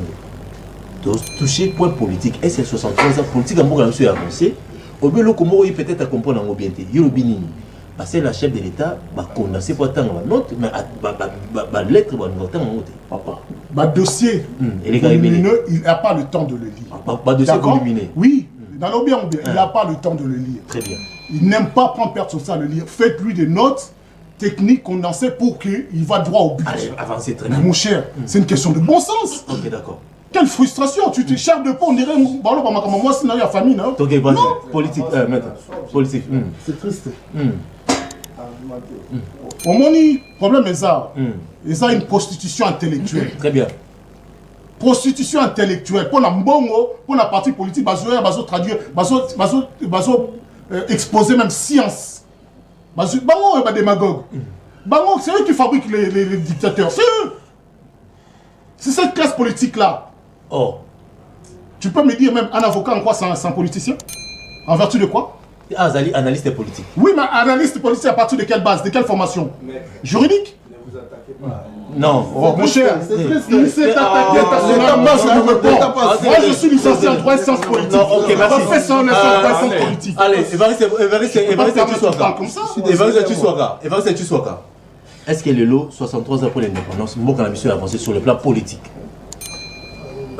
Merci beaucoup. Vous savez, nous sommes tous des Congolais ici. Hein? Tout ça, Bandeko. Bandoé Eric. Eric, hein? Donc, Bandoé Eric, mettez de l'eau dans votre vin. Je pense que ce qui est important est que Bandeko Bazo Landabiso, Bayoka Makaniso, Tozo Pesa, par rapport à l'avancée, ou recul, il y a, parce que c'est 63 ans, ce n'est pas payé. Alors, on ne doit pas. Diversion, voilà, je voulais, avant de répondre à la question, pour rappeler la question, sur le plan politique, tu as avancé aux zones ici. Voilà, avant, il y a moi, tout le monde qui a décidé, mais dans mon exemple qui est important, par rapport à la matérialisation, il y a indépendance. Je voulais dire ici quoi? Vous savez, même notre indépendance, ils ont souffert dans la matérialisation. Pourquoi? Pourquoi ils ont souffert? Ils ont souffert parce qu'il y a l'instrumentalisation des politiciens à Bissau. Je vais dire quoi? Vous savez, l'Occident veut à tout prix avoir la même mise sur nous. Nabiso, n'a dirigeant Nabiso, toyebi yango. Na opposition, Nabiso na société civile, toyebi yango. Très bien. Alors, qu'est-ce qui se passe? Voyons depuis l'indépendance, na ba président Nabiso nyonso toza balongwaka ndenge nini. Balongwaka, ce qu'on remarque, mais une fois, a commis qu'opposer l'action moko boye. Ils ont un avantage na biso Congo, mais ils ont un désavantage. Yamundele directement. On doit Kolongolaye. Mais Kolongolaye on va utiliser un autre Congolais. Oh, Motomoindoga. Oui, Motomo Congolais Moussousou. Je prends Lumumba. On a utilisé Mobutu. Très bien. Pour nous éliminer Lumumba. Et on a chéri Mobutu, tout ça, nous serons avec nous allons vous accompagner. Mettons Mobutu. Associé à comprendre que Bato yo bazo utiliser nga ils ont avantage en mboka nangate abanu côté les melabango bakei ba utiliser Kabila Laurent Désiré ba utiliser Azalea Kaka au Baponex c'était pas parce qu'il était fort pour faire face il y a Mobutu mais tu bi ndenge nini bazo qui avec les Ougandais les Burundais bango sur basanga tout ça ba utiliser et Kabila révolutionnaire qu'il était tant on commis au pouvoir. Il a vite compris, il a compris vite que ngai lit nanga bato balingi ba sous-traiter ngai. Il était révolutionnaire, un état d'esprit révolutionnaire directement à s'émanciper na bango. Et surtout à s'émanciper na bango, il faudrait l'éliminer. On l'a éliminé, bah créé ba rébellion si là Kabila tout ça et ça continue. Kabila, même Kabila autre le mal du Congo Kabila. Joseph Kabila. Oui, bisoki le Camboya contrat minier. Mais balinga ba appuyer. Atika la troisième mandat. À ça la kende. Mundele wana. Balinga ba appuyer. C'était clair. Balinga ba appuyer. Mais lorsqu'il a eu moi sursaut patriotique wana, il y a que non, c'est quand même mon pays. Kabila, on l'a beaucoup utilisé. Joseph. Mais à un moment donné, parce que c'est comme ce que maître Eric Bissot, nous avons nous, les 100 qui pour nous, les accents à Congo. À un moment donné, sur ce patriotique, on est au Moagaka. Ce que la mouille, tu comprends, non, non, je ne dois pas continuer pour répondre à la salle besoin. Et de fait, quand tu comprends, on va t'éliminer. Et c'est comme ça avec Kabila. Est-ce que vous pouvez nous dire aujourd'hui pourquoi désignation, il y a candidat commun? Il y a opposition en 2018 et que ça m'a rendu à Genève. Mais dans le Congo, à la place, il y a des et qui ont parrainé. Pas ces qui parrainé, je pense que mon tombeau est raté. Non, mais bien. Tu comprends? Et ils vont se chercher un candidat, ok. Et dès que les candidats comprennent, c'est même ce qui se joue aujourd'hui avec Tshisekedi. Aujourd'hui, si vous avez suivi les discours, moi je dis bien les discours, il y a chef de l'État, Nambujimaï, il ne s'adressait pas seulement là-bas. Naba Kassem, on ne peut aussi parler en Ningala, en Ningala, na Chuluba bien. Tant que Nambujimaï, le Chuluba, va y kaka. Mais tellement le message était aussi adressé avec beaucoup de personnes dans la communauté internationale. Politique, tout soit politique. Et par là, parce que comme auparavant, on l'a soutenu, on ne peut pas ignorer. Tant que l'élection s'est remise, on a soutenu l'opposition pour que Kabila kende.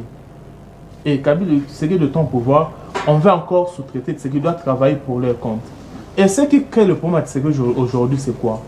Il a beaucoup de choses avec bonne intention. Parce que c'est un Congolais, un pire Congolais. C'est politique. Il y a des intentions de la réalisation. Oui, bien. Où t'as à Kenda poser première pierre? On a une minute, hein? Oui, naïbi. Maintenant, le bagage est motouya. On a aussi ça, nous sauté. Où t'as Kenda poser première pierre? Il y a construction, il y a port en eau profonde, na banana. C'était pour notre indépendance économique. Ça lui a créé de sérieux problèmes. Parce que ça, l'Occident ne voudra pas entendre. C'est même notre voisin de Brazza. Notre voisin en face, le Congo-Brazza. C'est que vous êtes indépendant. C'est ce que je dis. Dire que nous sommes indépendants, en tout cas, c'est avec beaucoup de réserves. Très bien. Moi, je dis, nous devons... moi, si ce patriotique en est tellement congolais, c'est pourquoi nous, les acteurs politiques, nous avons une responsabilité. Il y a aussi la marche de santé, mais appeler les gens à l'éveil patriotique. Très bien. Allez. Appeler à la conscience collective. Est-ce que tu dois avancer sur le plan politique dans ce 63 ans pour l'indépendance? En fait, si on doit prendre 63 ans, en 63 ans, si on s'était approprié l'indépendance, de l'Union doit avancer ma casse. Mais du fait que nous sommes restés à jouer le jeu de l'homme blanc, je pense que nous sommes en train de reculer. Merci. Maître Jules Omanda, qui débat de matière, toujours un titre académique, en Congo, 63 ans pour l'indépendance. Est-ce que politique à Congo, la politique à Sika, politique à la Mouka à Sika, IDP à Sika, il y a Orange à Sika, il y a Consort à Sika, tout politique à Kalato à Sima. Politique à Congo a évolué 63 ans pour l'indépendance. Bon, politique à Congo, ils ont dépendre de la régime. Très bien. Et awa toza na régime ya ndeko na biso Tshilo. Soki tokoloba plus d'abord na régime oyo. Il est libre. Mais na régime oyo na yoki ndeko na ngai. Mais régime c'est à 4 ans. Indépendance c'est agenda. C'est 59 ans. On a agenda. Attendez, c'est ça régime. Comment tika la mettre Jules Loba. Na si tolobela ki likamba musée awa musée asala ki 18 ans quand même. Asala ki 32 ans. Asala ki pe 32 ans ya lutte net binote ndenge bosali lutte na mino ya état de droit ndenge c'est ça orange. Donc je vais apporter moi recadrage muke pande konanga Eric siège ya SID etikala ko ça jamais brûler ça omoni tolobia wa boye il faut to changer manière na biso ya communiquer parce que yo moko lobia que tant que tous les canaux d'émission, et émission na biso ezali à caractère pédagogique. Donc il faut dire des choses oyo vérifier.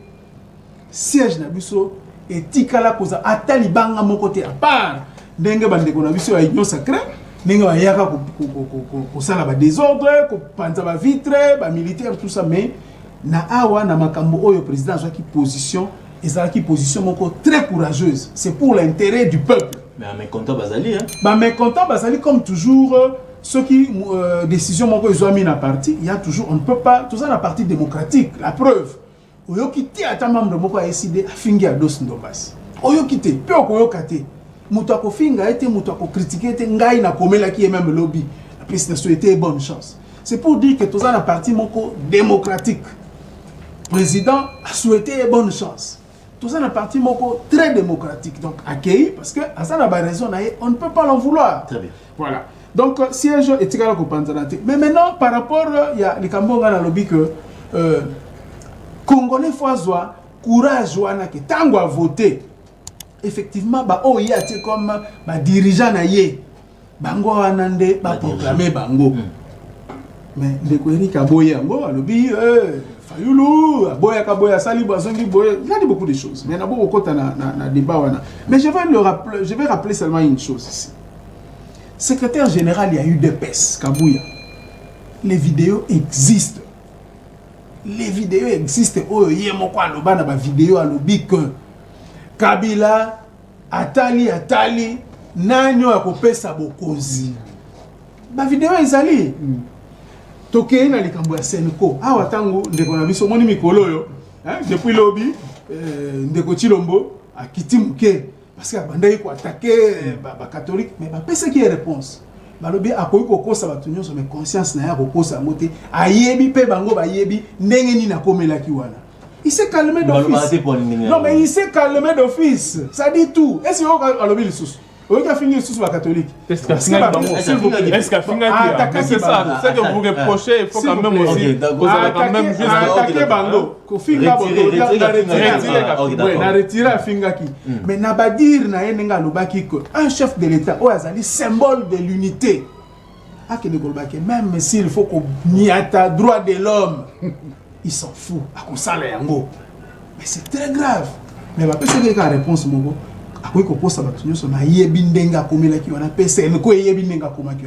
directement, il s'est tué. Donc, il y a un ministre.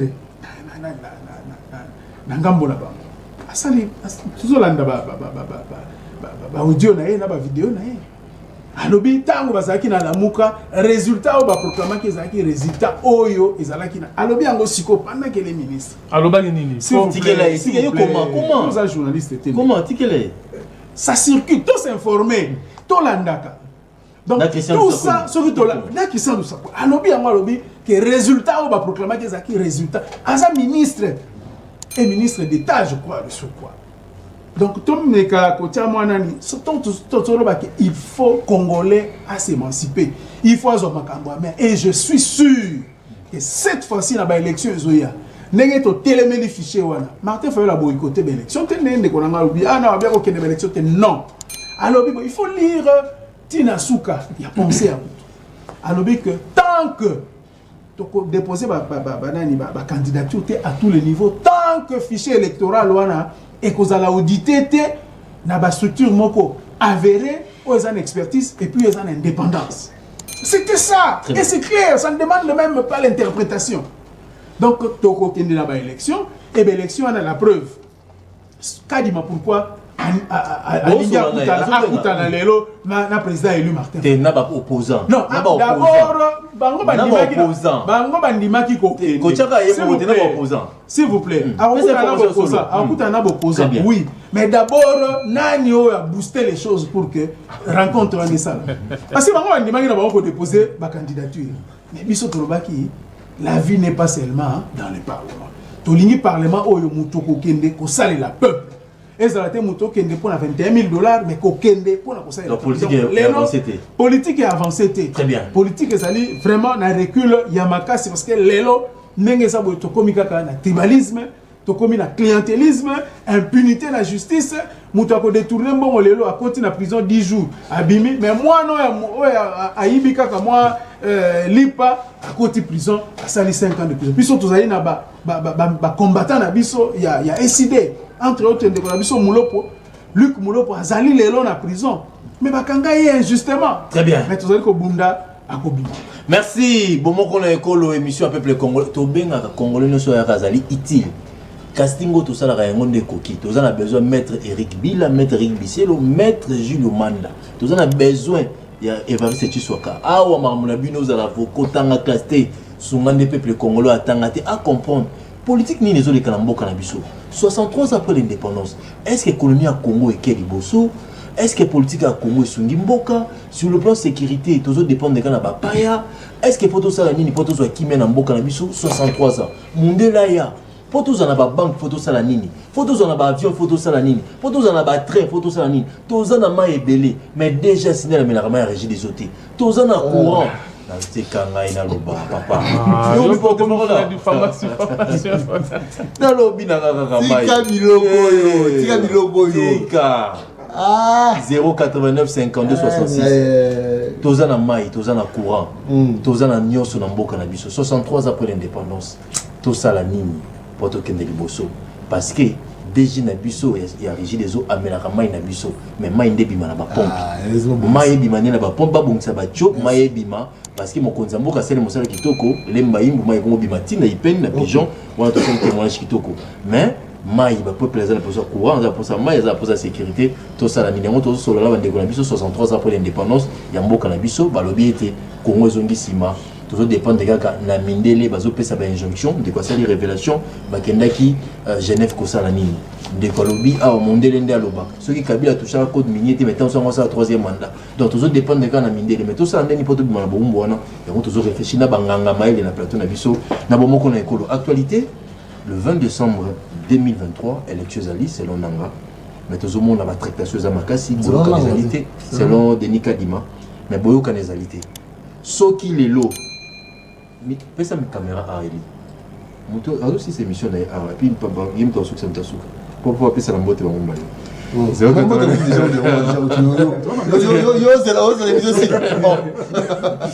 que ce qui est l'eau, Denis Kadima, a sali au bino bolingité. Et qui va auditer fichier bon tiens ma candidature que bon chat biso tolobaki yango clairement ce n'est même pas ce qui a salité c'est que azali ko cacher quelque chose dans carte fichier wana to koki okende te to accompagner pour to légitimer pouvoir ou est déjà illégitime to koki ko accompagner bango te pour to légitimer bango ce qui va auditer fichier wana te nous on dépose pas. On reste dans la résistance. Mais aussi là, non? Mais le peuple va se prendre en charge. Le peuple va se prendre en charge. Parce que le peuple a la carte d'électeur. Je vous dis, le peuple, quand le peuple va se prendre en charge. Nous sommes. Mais Katumbi a aussi gagné. Ma tête a déposé. Mais et si déjà Katumbi et si déjà Martin Fayoulou, Nabiso Baletna Naye. Donc nous sommes très bien préparés pour que les élections aient lieu dans temps constitutionnel. Est-ce qu'il y a un climat où il faut qu'il y ait un dialogue ou qu'il y ait une élection? Biso a besoin de dialogue pour les postes. Tozan a besoin de vice-président de la République. Mais à un moment où il va se faire non, il y a moyen de faire. Il y a moyen de faire. Moyen, il suffit seulement de la volonté politique. Donc ça, la macambo, nous avons besoin. Les lots de carte, tu as les lots de carte, tu as déjà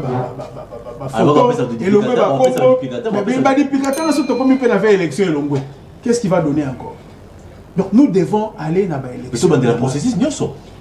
On est capable de faire ça s'il y a des moyens. Non, papa. Tozali na 6 mois. Na 6 mois d'élection. Nous processus provinces. Et si on met de moyens. Dépension de sièges. Papa, États-Unis a dépensé combien en Ukraine? Mais biso Congo a mbongo ezali ba détourner mes osalama. Très bien. Tozomona wa ibi Chilombota a eu pouvoir à l'obini. Comme ça, les Congolais, les millionnaires, les milliardaires. Mais curieusement, les millionnaires ont commis dans la famille politique. Aïbi a continué en prison des jours à Bini. Mais quand on a vu ce au lobby kaka kombo boyeba, basuyo. Comment on utilise même la journaliste? Le peuple a retenir que. Dans la caméra. Peuple a singeli ko retenir que Martin Fayoulou azali toujours na souci ya mboka et qu'il est malade. 63 ans après l'indépendance, il faut tout ça et sa élection à Malonga.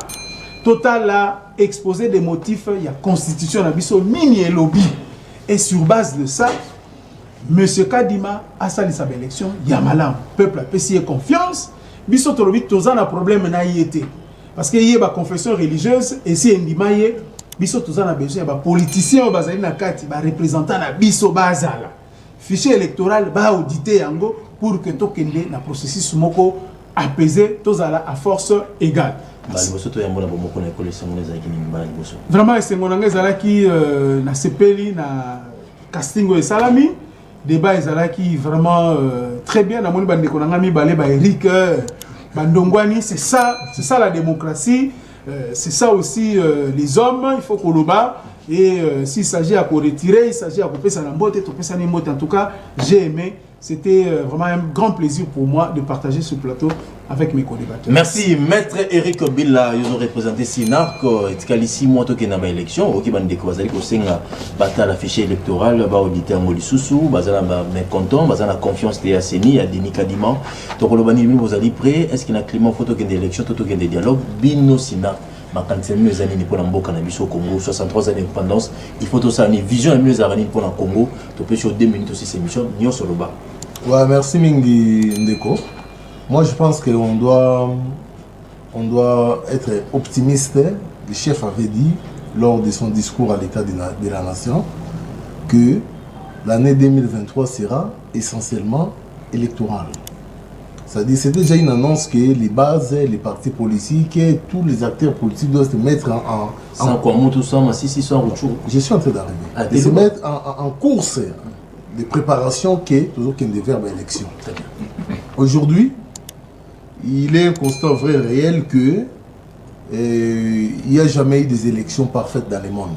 Même dans les États les plus sophistiqués sur le plan informatique, il y a toujours des couacs.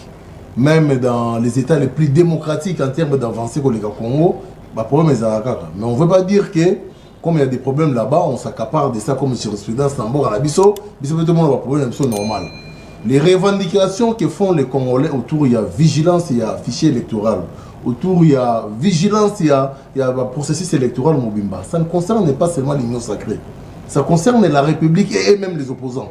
C'est-à-dire, il faut auditer le fichier électoral. Président Fayou, par respect. Ce qui président Moïse Katumbi a la même chose, il ne le fait pas en combat contre l'Union sacrée. Il le fait pour la République. C'est ce que les gens doivent comprendre. Hier, j'étais dans un plateau, les gens croyaient qu'en étant membre communicateur de l'Union sacrée, je vais condamner les propos de Cholé. Nous se disons, s'il le fait pour l'intérêt de la République, il y a de quoi balancer et voir si ça rencontre les calendriers. Et si ça ne rencontre pas, ça ne crée pas de retard dans le sens des avancées, on fera la volonté à peuple congolais. On est libre. Ils sont libres de mettre ça comme avis. Et là, il ne faudrait pas que le discours et que la naissance y a pour créer un climat de méfiance entre CENI et la population. C'est ce que moi je ne veux pas. Très bien. On a déjà avancé. C'est vrai que les 3 premiers cycles de Salakiwana. Non, ça dit c'est quand même évolutif. Okay. La dernière élection de Salakina, non, je pense, non. Si on comparait, on a mis Balé à l'Iboussoma avec la machine à voter. Bien qu'ils aient contesté aveuglément par les gens, mais les gens se sont rendus compte que ça facilitait les choses. Donc, le souhait est que 4e organisation de l'élection de Salsa, il y a processus de Salsa, elles allaient mieux que les 3 précédentes élections les kaki. Donc moi je pense qu'en Congolais, je suis partant que avancer démocratique en termes de cycle électoral et connaître les problèmes en cours. Mais je pense que s'il y a des couacs, des amendements, vous avez dit tout à l'heure que le président de la CENI Kadima va recevoir les membres de l'opposition. Ils en ont le droit. Ils en ont la carte électorale sur le plan informatique et technique, c'est juste sur les fichiers. C'est pourquoi tout le monde est regardant. Alors, en toute sincérité, si c'est d'un point de vue ordinaire pour qu'on ait des bonnes élections, les bonnes élections, c'est pour aussi Fayoulou, c'est pour Kabila, c'est pour Bemba, c'est pour le président Tshisekedi. Donc, en Congolais patriote, moi je pense qu'en 2023 aussi, nous aurons des élections. Les couacs, incident de parcours, il y avait un moment donné pour un incident de parcours. C'est-à-dire incident de parcours, tout on a un processus, ça doit être réglé avec patriotisme, non avec les soucis de freiner l'avancée démocratique par voie des élections, mais le souci à faire avancer le processus électoral, mais en levant les équivoques qui peuvent bloquer. Notamment quand les monseigneur Cholé. Quand il dit par exemple, les témoins ne quittaient pas les bureaux de vote sans qu'il puisse y avoir compilation et affichage des résultats. Vous croyez que parce que je suis de l'Union sacrée dans mon nom, mais ça va aussi de l'intérêt de tout le monde, de l'opposition comme de la majorité. Les problèmes en termes de répliques et zanini, les gens ne font pas la vraie déduction des messages qui se passent. Le contenu de ces messages-là. Il n'y a pas un problème entre l'institution président de la République et Nasenko. Il n'y a pas un problème. Le problème de la Nasenko, c'est d'avoir des bonnes élections. Je pense que le président Tshisekedi, il est aussi, il tient à ce qu'il y ait de bonnes élections. Parce que même si aujourd'hui on a de mauvaises élections et que par exemple on a supposé, par supposition, Fayoulou a gagné, mais le président Fayoulou a gagné. S'il y avait des mauvaises élections, vous croyez que Félix Antoine Tshisekedi n'a pas le droit de réclamer, de faire ce que Fayoulou avait fait contre lui? Il en a le droit. C'est démocratique, c'est constitutionnel. C'est pourquoi le message doit être tous en avoir bonnes élections au lieu de nous amener dans la divergence des Angatiens. Le scénario que vous pensez 1963 après l'indépendance, c'est un arc Congrès national africain pour le réveil du Congo. Ici, quand on a communicateur, parti à Monamboka, Aimé Pascal Mongo Lokonda. le plus rapidement possible, l'homme congolais doit se mettre, doit devenir mature. Tout l'étage, il y a raisonnement politique na biso. Tout ça prestige. Il y a qualité à politicien. Où ils qui na kala. Na autant que l'on combo. Mi balé kaka. Mi balé. Konde villa qui kanda. Oui bah toi non. Comment peser? Mi balé. Lunda Mouloulou. C'est-à-dire vous sentez à un politicien l'essence de la nation. Très bien. L'essence du pouvoir. Cette histoire-là, ça doit revenir. Donc, en termes de conclusion, il y a eu recul manifestement grave dans la classe politique congolaise. Merci, maître Eric Bisselo, président consort. Bisselo. Basango, Bino Raposa, Bossing Boxolola, Nadeni Kadima, Bosa la confiance à fichier électoral Manaté, il faut pas auditer en haut. Est-ce qu'il y a besoin de cette chose aussi maté? Alors après ça va duplicata, le 20 décembre, l'élection a dit Soki, Ayokimbela na Bino Tebo Salanini. Et puis Bino Consort, vous avez pensé Nini, 63 ans après l'indépendance pendant Boka Soko. Bon, volonté. D'abord, dans la place de est-ce qu'il y a encore des personnalités comme Didier Moumé autour du chef de l'État? Est-ce qu'il y a des citoyens comme Didier Moumé, par exemple, pour être contemporain autour du chef de l'État? Je ne parle pas des opportunistes, je ne parle pas des hommes intelligents, mais qui, je dis, pour l'argent ou bien par peur, n'osent pas dire à chef de l'État que non, ça c'est pas bon. Ça c'est. Je pense heureusement moi, je ne pourrais que au feu qui t'enguillait, soit à la rigueur, qui pouvait agir comme père, mais en même temps comme sage, parce qu'il avait la matière et la connaissance. Pas comme Mbosso. Nalinga là, papa. Pas net Mbosso. Ah, Mbosso c'est Mbosso, c'est le contraire totalement. Oh. C'est le contraire de la quintessence même des valeurs. Quand tu transformes le palais du peuple en kermesse, quand tu souilles. Ça palais du peuple. Palais du peuple. Kermesse. Il y a moi comme un tolo belade. Le journée de l'indépendance, comme si il y a marche de santé. Journée de l'indépendance. Donc, il faut que le temps pour la quitte le boumou. Après que la bière. Il y a un peu là, c'est ça la conception qu'on a.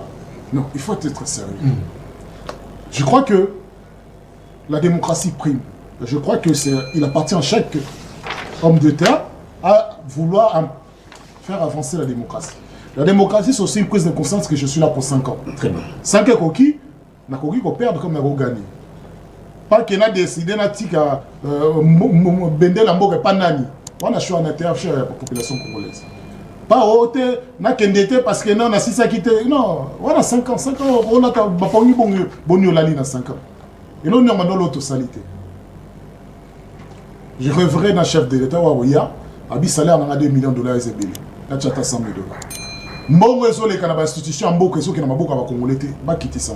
$20 000 pour un député national à Saline. Américain, avec qui nani na médecin nani. Avec qui professeur et universitaire ou bien professeur école primaire nani. Il faut un moment toujours un. Et d'ailleurs c'est ça les fonctions réelles.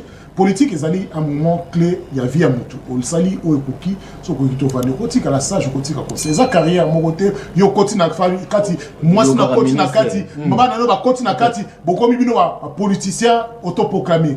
Et d'ailleurs oui, conserver pouvoir. Tant il y a pas une découverte là tout à l'heure la nomination, les nominations se font comment en toute discrétion. Azu moi na ya ti bata village né de ba liste ba komi ba fonctionnaire à l'état sans compétence. Dans pour ça la concours, pour ça la concours. Mais il est de mais il existe un ENR, l'École nationale de l'administration. Là on est à voir ça savoir la crème de l'administration en beaucoup. Maintenant, il y a aux politiciens moi oui, il faut des concours. Il faut faire valoir dans certains postes les qualités essentielles. Et c'est normal. Très bien. Surtout autour de chef de l'État. Merci. Dans tout ce qu'on a 22e siècle. Tout ce qui est 22e siècle. À un moment, il faut tout coller. Tout coller, ça peut boire, tout coller, ça m'a dit. Tout tika ko banga. Oh, tant qu'on banga ceci là. On y a sur rien le ça fait partie de la péripétie à existence. Il y a beaucoup d'abisso. Merci. Et na docteur Denis Mukwege qui volonté d'abisso. Il y a quoi ça on a quatre pouvoir. Na ACAC mandeko d'abisso. To lobinde hein. Lumière est en côté. Lumière est en côté. On a mon amboka, on a privilège à aussi ces émissions le 30 juin 2023, 63 ans après l'indépendance. Préparez arrêter Nini. Donc Bino parti Orange, vous allez penser ni na Congo à CK 63 ans après l'indépendance et puis Marambo est allé à l'élection. Merci, mais non, caméra les caméras c'est bon, tu vois, tu as non, le baka quand même, la technicien de baka n'inga no pesinga le baka. Caméra de quoi t'as pas non, non, non, tu sais quoi caméra le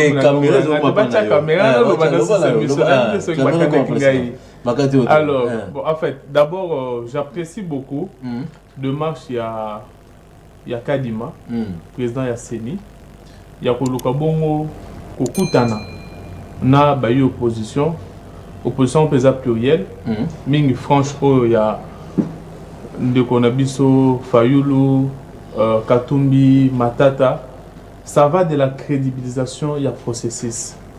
Mais seulement moi reggae nangeza nini eza yake bandeko oyo na calcul na bango, ils ne sont pas, surtout ndeko nanga décidé, ils ne sont pas dans la logique ya ok na ba élection. C'est vrai.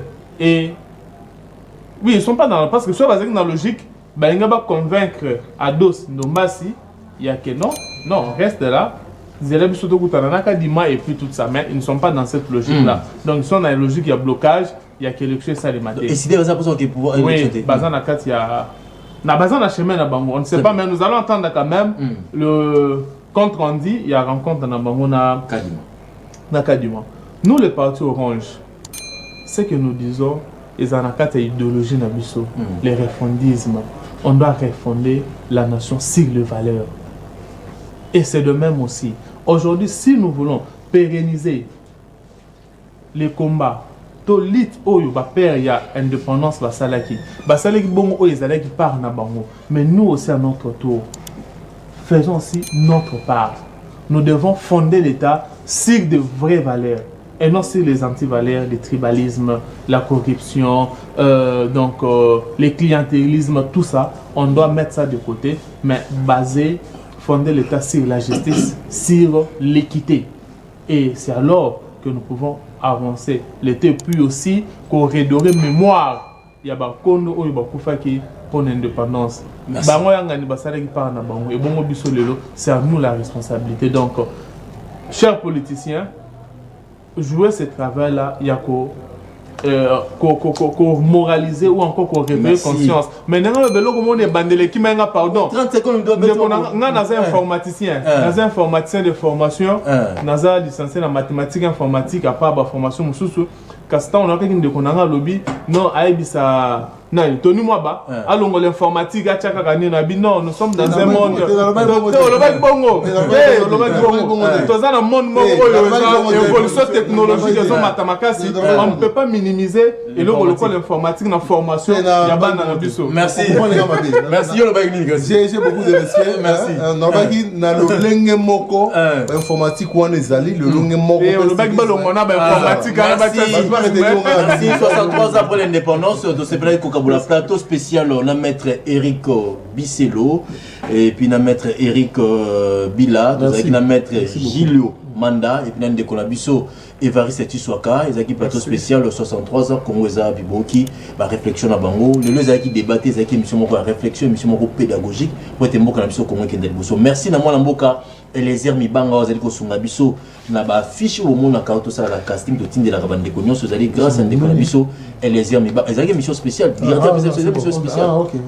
Merci Eliezer Mibanga, merci na Ndekonabiso sur la Ndebiso Tokutani Mbalasima Disney Line Disney, je suis un qui te courrier de Konabiso Eliezer Mibanga, merci. Ndeko soit biso comment 11h45 parce que monsieur Zali pédagogique c'est très important dans votre vie sur Zali Konabiso à tout dans le lobby.